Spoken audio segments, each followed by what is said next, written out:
Thanks for tuning in to another episode of Spoonie Radio. I'm your host, Dr. Courtney Craig. My guest today is Dr. Suzanne Vernon. Suzanne enjoyed a long career at the CDC, where she first became interested in ME/CFS research. Then in 2007, she became the first appointed scientific director at what was formerly known as the CFIDS Association of America. Now through the newly named Solve ME/CFS initiative, she is spearheading breakthrough research efforts in the search for biomarkers and effective treatments. She's on the show today to talk about these efforts and how patients can get involved to move us closer to a cure for ME/CFS. So welcome to the show, Suzanne. Thank you very much for having me, Courtney. Since your appointment in 2007, the ME/CFS community has seen a tremendous transformation in terms of both research and advocacy. One major part of that has been the ME/CFS BioBank, which will be the main focus of our interview today. So if we could start and tell us, how did the BioBank come into being?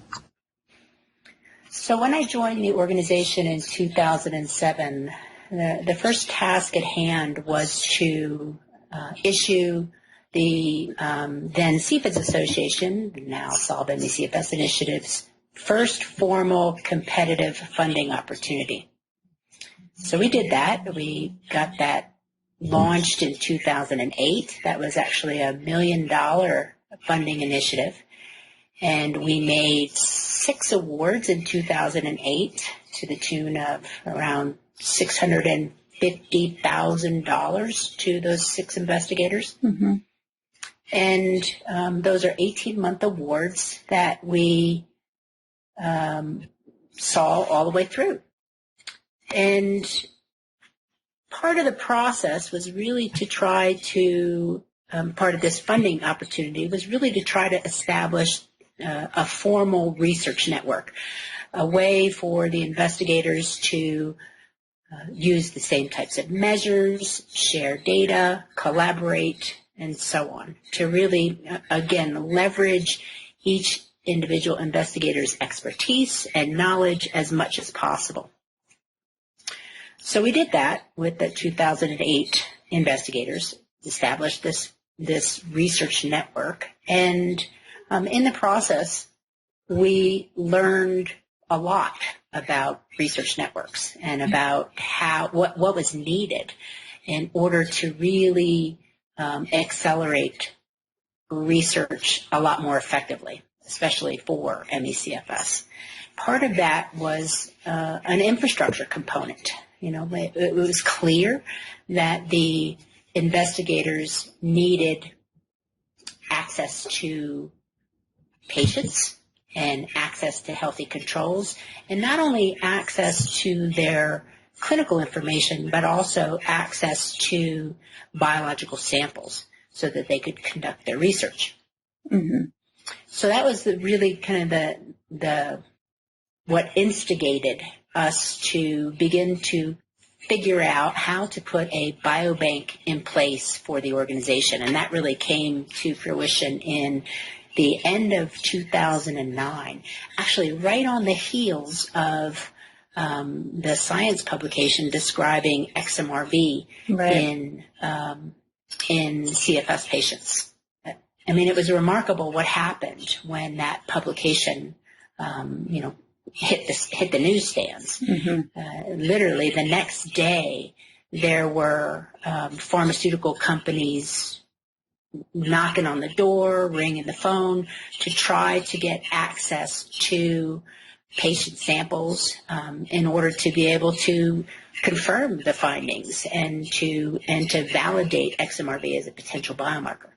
We were fortunate because we had planned to put this biobank in place, again, for our researchers and as a way for patients to be active participants in the research process, really truly patient-centered research. And that October 2009 paper really gave us the opportunity to hit the ground running with our biobank.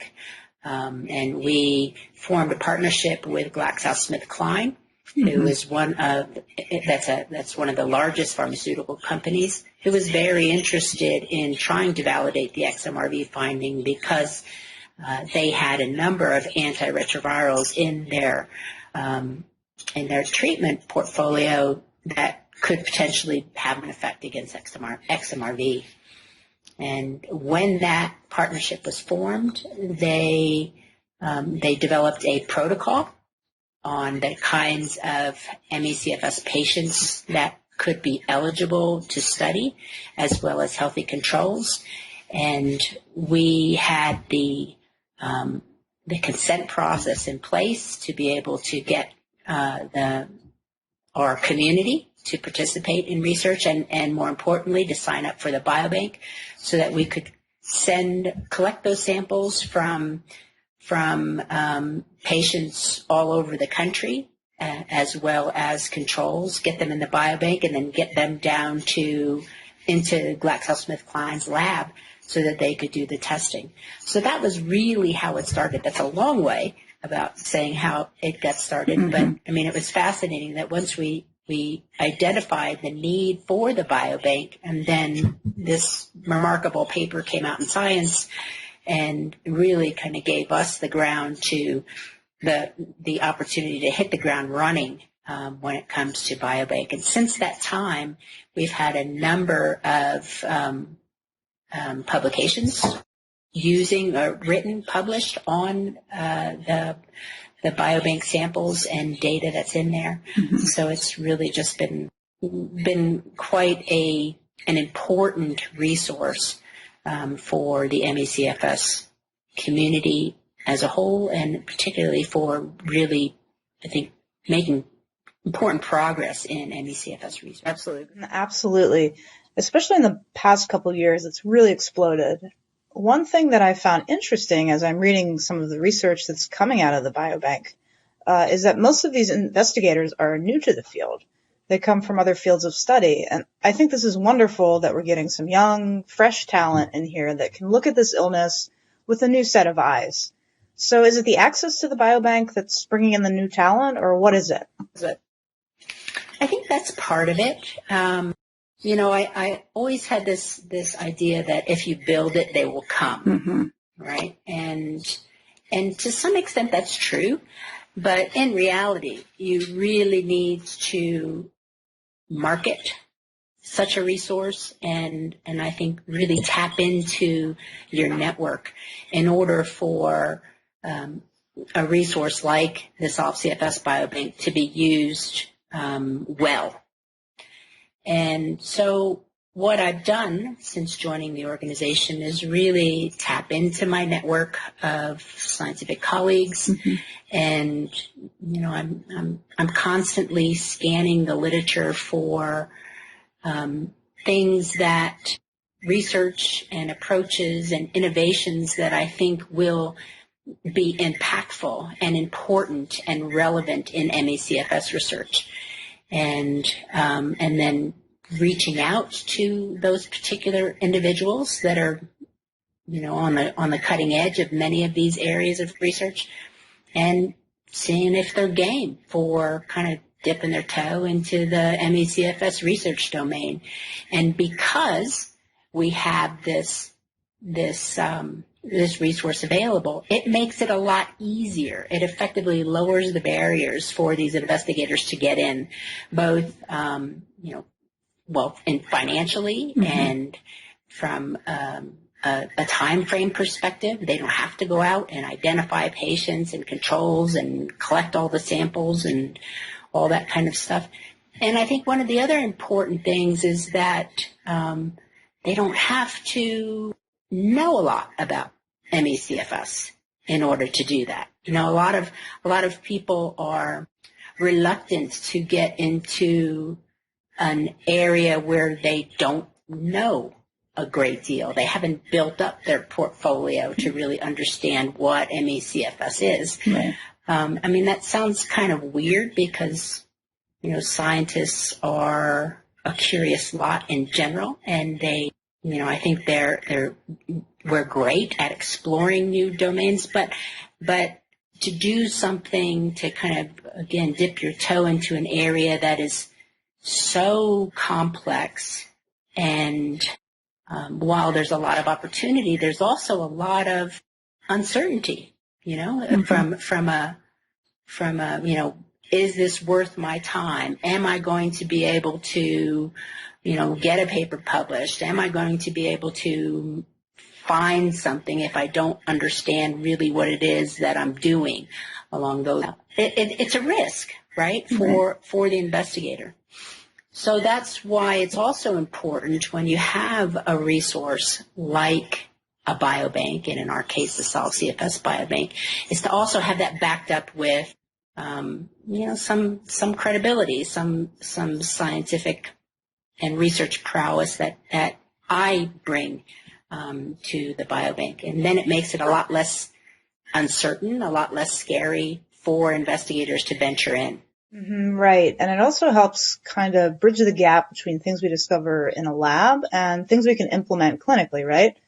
Because normally that transition takes a long time, even years, to implement what's in the research into clinical practice. So the biobank is really helping to move things forward at a quicker pace then.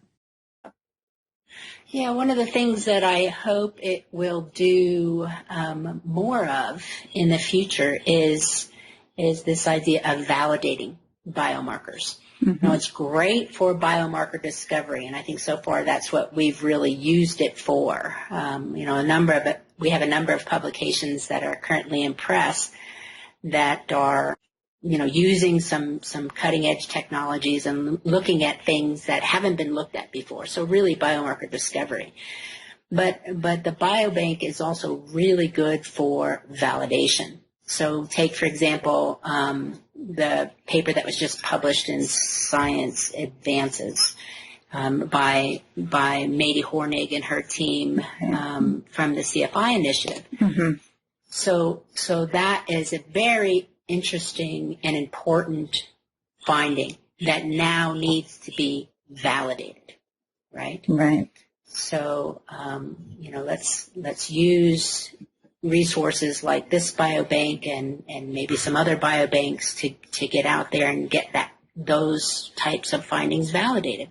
Same thing with other potential markers like NK cells. In the IOM report, the IOM report cited NK cells as being one of the potentially most important immune biomarkers for ME/CFS, and cited some of the strengths and some of the limitations of NK cells as a biomarker, including that it hasn't been validated as a biomarker for ME/CFS. Again, let's use these resources to get these potentially promising biomarkers out there and validated so that they can move to the next step.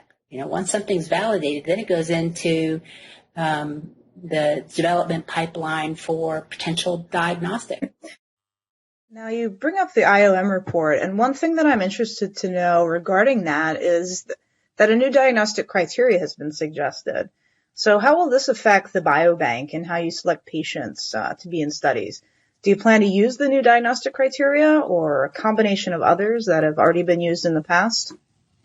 So what we have used was based on, so let me back up a little bit. The samples that exist in our biobank, our current inventory, are still from that study that we did with GlaxoSmithKline in 2010. So we collected 340, I think, around there, samples from people that were diagnosed using the 1994 Fukuda criteria and the Canadian criteria by 5 ME/CFS expert clinicians, including Dr. Nancy Klimas, Dr. Lucinda Bateman, Dan Peterson, Chuck Lapp, and that's it. That's 4, right? Yeah, it's 4. It's 4, not 5. And so the partnership with GlaxoSmithKline included working with these 4 clinical investigators so that they could do the diagnosing to make sure that the biobank included samples from very well-characterized, clinically well-characterized ME/CFS patients. And then each of the patients were asked if they had a friend or a neighbor that they would, help bring in to serve as a healthy control. And so that's how that whole initial inventory for that study was formed. And it was effective. And I mean, what's remarkable is that from the blood samples that were collected from these patients and controls, after the GSK study ended, we were left with a huge inventory of samples, that were the blood components, that were the components of these blood samples, including plasma, cells that were, frozen down and cryopreserved, again, creating a very rich inventory for what we could do further research on. And they were attractive because these samples came from patients that were characterized by these ME/CFS clinical experts. So as we go forward with the biobank, I think you may be aware that in November of 2014, we were awarded a grant from the Falk Medical Trust. It's about a $500,000 grant that was intended to work with Dr. Lucinda Bateman, again, an expert in ME/CFS medicine, and we are working with her to recruit a whole new cohort of ME/CFS patients and healthy controls to not only conduct an epigenetic study on these samples to extend preliminary results from Dr. Patrick McGowan, but also to restock the biobank with samples, again, from well-characterized patients. And these patients will be enrolled using the 1994 and Canadian criteria. Again, so when Dr. Bateman enrolls these patients, she literally goes through a checklist, for each of these criteria. And the patients will have to meet both. Now, we are using the new IOM diagnostic criteria to form our questionnaires for this study. So we will ask specifically about post-exertional malaise in the study. We will ask specifically about function. We will ask about pain. We will ask about cognition and fatigue. So the study will be based actually on the criteria from the IOM, not based, that's not the right answer, or not the right way of saying that. We will basically collect the phenotype information based on the criteria recommended by the IOM. So instead of a bunch of long questionnaires that might not be relevant to ME/CFS, we've now been able to really focus our questionnaires in a way that I don't think would have been possible without having this IOM report in hand. So it's going to be really, really cool, I think, to say, okay, here's patients that meet 94 and Canadian criteria, and then here's how they respond to these questionnaires. I think it's going to really help us, further see some of the strengths and limitations of the 94 and the Canadian criteria, as well as whether or not or how the IOM recommendations can be used in a research setting, because they are diagnostic criteria. They were not formed for research studies. They're clearly diagnostic criteria. So I think it's going to be real exciting to see how we can begin to shape these so that they do accelerate the way and improve the way we do ME/CFS research. That sounds like a wonderful opportunity. Now, you talked about a collection of blood samples. Is there any plan to collect any other types of samples from stool or tissue or? Not for this study. I think what we're going to do with this particular award is generate some deep, rich data that helps inform the kinds of samples and the directions of research that should be taken in 2015. Again, as well as use these samples to attempt to validate some of the findings that have come about in the past year or so, Hornig's finding, and hopefully get into looking at some NK cell stuff. So right now we're focusing on blood. As far as joining the biobank, who's eligible to join and sign up? You can sign up straight from the website, right? I signed up myself a couple of years ago, but is anyone eligible that has a ME/CFS diagnosis? We do cast a broad net. So yes, anyone is eligible. And depending on how you answer the various questionnaires and surveys that we send out, determines your eligibility for various types of research. So over the past several months, we've been sending out surveys that collect information about your diagnosis, about various symptoms, about function of late. And, as research studies come up and they have specific types of eligibility criteria, for example, a duration of illness, certain types of medications that you're using, certain severity of symptoms, then we can go into the database portion of the biobank and say, okay, this person meets all of the criteria, and then we then collect the kind of sample that the investigator would require for their research.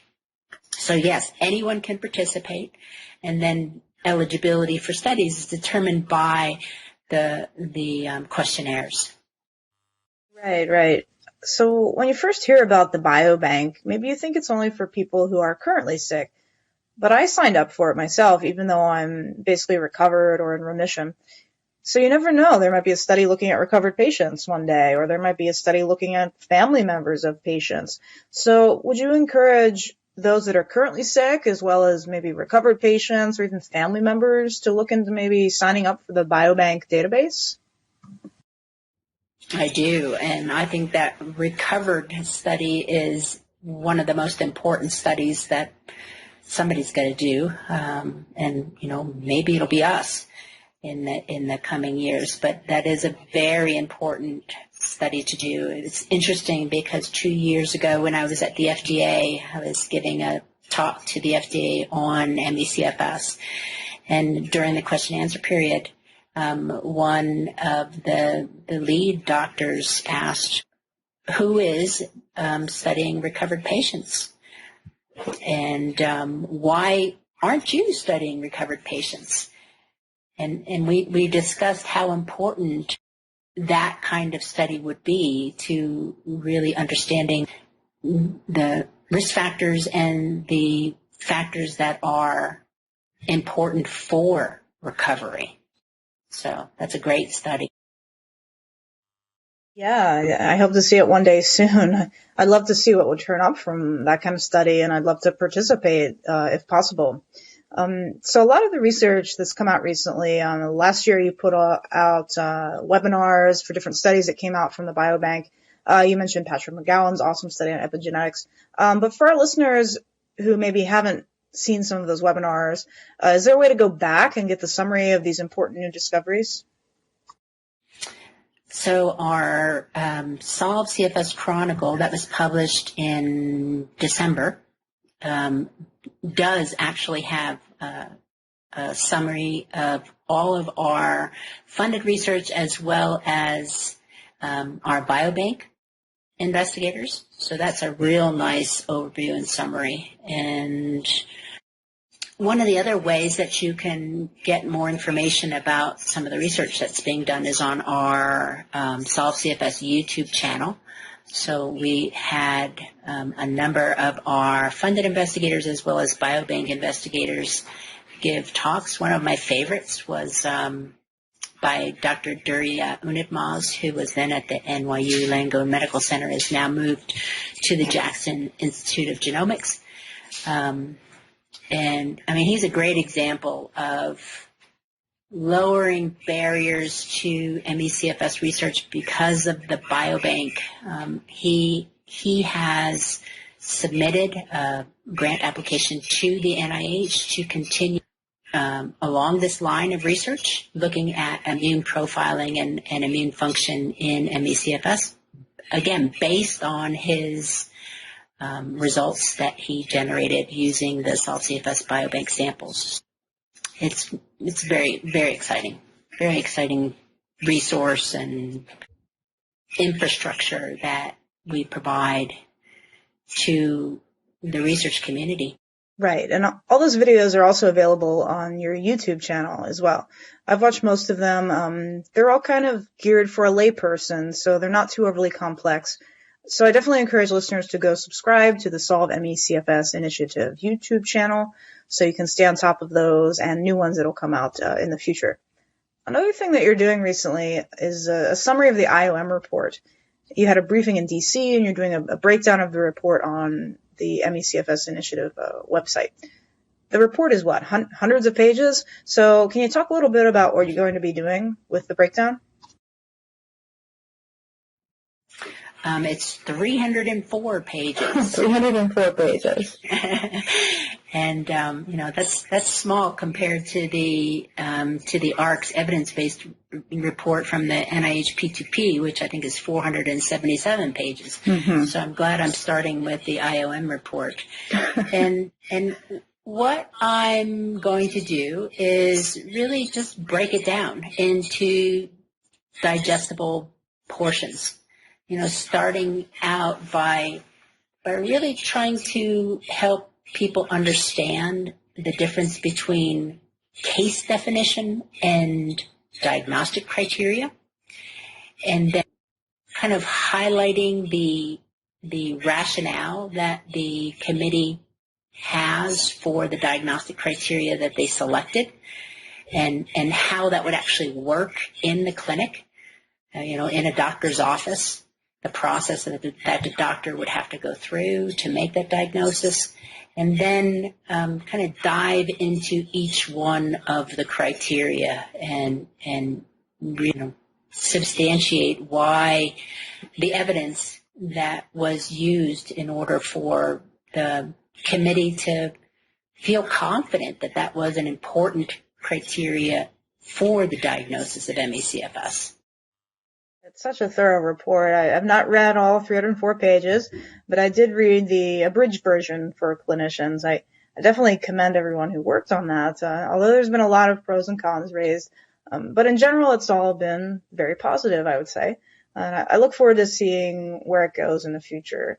And there's been a lot of excellent pieces written up and about the report in the New York Times, and I think any media attention is good, just like we saw with XMRV. Media attention is always good for this illness.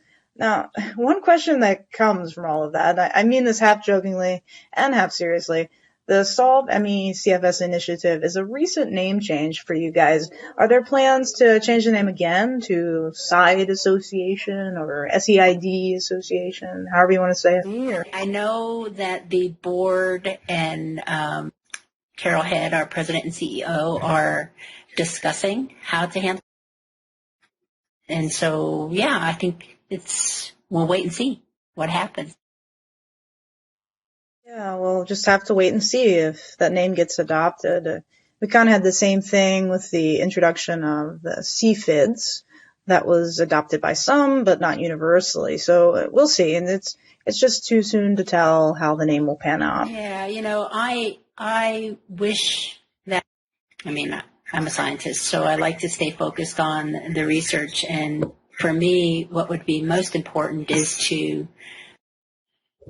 just define it and name it based on the biology. And because we're moving into this era of precision and personalized medicine, and if we could diagnose each individual based on what it is that ails them without having to name everything, mm-hmm. I think we would benefit tremendously from that, rather than getting bogged down with these names, which as you indicate, are going to continue to change and evolve, because none of them are spot on. Right. I mean, I don't know what name I'd give it, so I can't say anything about the new name, really. It is what it is, and we'll see how it pans out. So what else is on the horizon for the Solve ME CFS initiative here in 2015? Well, we're gearing up. We just got IRB approval. That's Institutional Review Board approval for getting the study that was funded by this $500,000 Falk Award up and going. So we're getting the equipment in place. We're getting, the clinic geared up. We're doing some preliminary studies with Dr. McGowan up in University of Toronto, who will be doing the epigenetics component, getting those pilot studies done. So at least for 2015, this is really an exciting year of hopefully furthering Dr. McGowan's preliminary epigenetics findings, as well as restocking the inventory of our biobank so that investigators like Durya Unitmaz and Steve Elledge and Lenny Jason can further their preliminary findings on this next set of samples. Now, Dr. McGowan is in Toronto, so will that mean that patient recruitment for the study will be open up to both U.S. and Canadian patients, or is it just going to be U.S. cohort? So the samples that Dr. McGowan will be working on for this particular study are all coming from Dr. Bateman's, all being recruited into Dr. Bateman's clinic. Because, again, remember what we're trying to do is provide a set of samples from patients that are clinically characterized, so that they've actually had a doctor like Dr. Bateman lay hands on them and verify the presence of ME/CFS. Right. They don't have a stronger study there with better patient selection for sure. That's right. I mean, and that's really important, especially to attract other types of research and researchers to the Solve CFS BioBank. If we hopefully will, let's say a year or two, have enough information available that we will be able to recruit and kind of classify ME/CFS patients from anywhere using, maybe a questionnaire, a set of questionnaires, and maybe a certain type of sample to say, yes, indeed, this person has ME/CFS. But until we get to that point, it's really important to work with somebody like Dr. Bateman to get very, very well characterized samples. Okay, so for our listeners out there, how do you suggest that we become more involved or contribute either to the biobank or to the Solve ME/CFS initiative? Well, certainly sign up for the Solve CFS BioBank, and you can go to our website, and there is on the home page at solvecfs.org a link that you can click on that brings you right to the page that gives you information of how to contact us to get involved with the biobank. And, of course, you can always donate. Research is very expensive. For those of you that may have listened to the Solve ME/CFS Initiative's event that we held in Washington, D.C. today, that was what our president and CEO, Carol Head, and Dr. Clayton, who was the chair of the IOM, and Morgan Fairchild said, research is not cheap.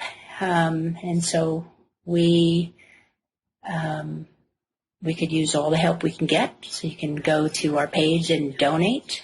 And you can also continue to advocate for increased research funding from the NIH and from all the other federal agencies. And this is a great opportunity, a great time to do so on the heels of the evidence-based report from the NIH P2P workshop, and now with the IOM report being published. It's just a perfect time to keep that momentum of awareness and the importance of research going forward. Definitely, especially with all the media attention we're getting, let's keep it on everyone's minds. And a little call to action for our listeners out there. Last month marked a record high number of downloads for Spoonie Radio, close to 1,500 listeners. So I'm thinking if 1,500 listeners all go right now to sign up for the biobank, it only takes a few minutes to sign up, it's very easy to do, then we can continue to build strength in numbers to move forward and hopefully find first a biomarker and then a cure for ME/CFS. Here. Indeed. Thanks so much, Suzanne, for taking the time to talk to us and give us this information today. I look forward to seeing what else comes out of the biobank. Thank you so much, Courtney, for this opportunity. Thank you so much for doing this. Spoonie Radio is way cool. It's got a great name. Yeah, some people still don't know what Spoonie is, but it's coming around. Yeah. So I look forward to continuing listening and having the help of you and all of your listeners solving ME/CFS. Yes, and I encourage our listeners to subscribe to the show over on iTunes. And if you like the show, feel free to rate it. I'd love to hear your feedback. And until next time, this is Spoonie Radio signing off.